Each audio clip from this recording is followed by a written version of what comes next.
నల్గొండ జిల్లా కొండమల్లేపల్లిలో ప్రధాన ఉపాధ్యాయురాలి హత్య ఘటనను ట్రస్మా కరీంనగర్ జిల్లా శాఖ తీవ్రంగా ఖండించింది. ఉపాధ్యాయులపై దాడులు పెరుగుతున్న నేపథ్యంలో ప్రభుత్వం వెంటనే టీచర్స్ ప్రొటెక్షన్ యాక్ట్ తీసుకురావాలని ట్రస్మా రాష్ట్ర గౌరవ అధ్యక్షుడు యాదగిరి శేఖర్రావు డిమాండ్ చేశారు.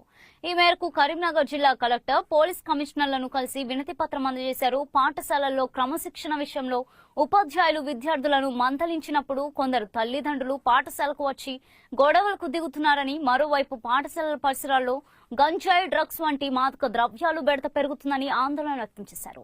ప్రతి పాఠశాలను డ్రగ్ ఫ్రీ స్కూల్ జోన్ గా ప్రకటించి జీరో టాలరెన్స్ విధానం అమలు చేయాలని, అత్యవసర పరిస్థితిలో పాఠశాలలు వెంటనే పోలీసులను సంప్రదించేలా ప్రత్యేక ఎమర్జెన్సీ రెస్పాన్స్ సిస్టమ్ ఏర్పాటు చేయడంతో పాటు పాఠశాల వేళల్లో పోలీస్ పెట్రోలింగ్ నిర్వహించాలని కోరారు. ఉపాధ్యాయులు పాఠశాలలపై సోషల్ మీడియాలో తప్పుడు, పరువు నష్టం కలిగించే ప్రచారం చేసే వారిపై కఠిన చర్యలు తీసుకోవాలని డిమాండ్ చేశారు. ఉపాధ్యాయులు భయం లేకుండా గౌరవంగా విధులు నిర్వర్తించే వాతావరణం కల్పించడం ప్రభుత్వ బాధ్యత అని పేర్కొన్నారు.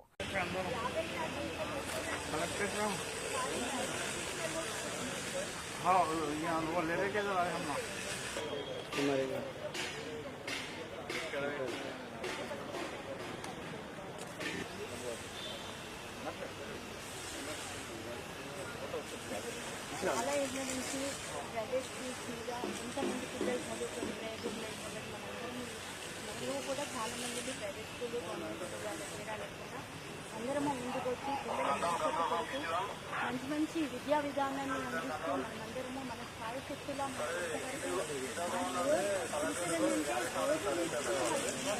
కొత్త సబ్జెక్టు నేర్చుకుని బయటతోటి కానీ మన ఇండర్తోటి కానీ సంబంధించి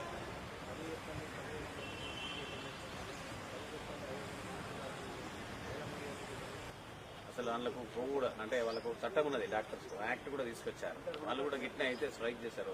8 ఏళ్ళు కరీంనగర్లో స్టార్ట్ అయింది. ఎల్రామిరెడ్డి 40 లక్షల పైచిలకు పిల్లలు చదువుతా ఉన్నారు.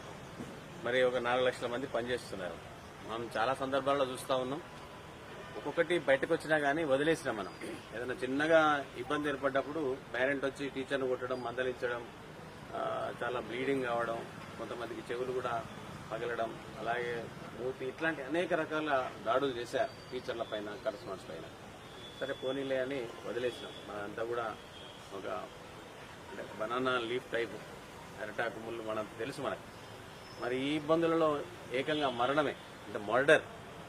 సో ఇది జరగకూడదనే ఉద్దేశంతోనే రాష్ట్రమంతా ఏ విద్యార్థి సంఘాలు కానీ, ఏ కుల సంఘాలు కానీ, పేరెంట్స్ కానీ పాఠశాలలకు రావడం అనుమతి ఉండకూడదు అనే ఒక ఆలోచనతో దీన్ని సీరియస్, ఇవన్నిటి పక్కడితే దేశ సమగ్ర బేసిక్ పనిచేస్తుంది.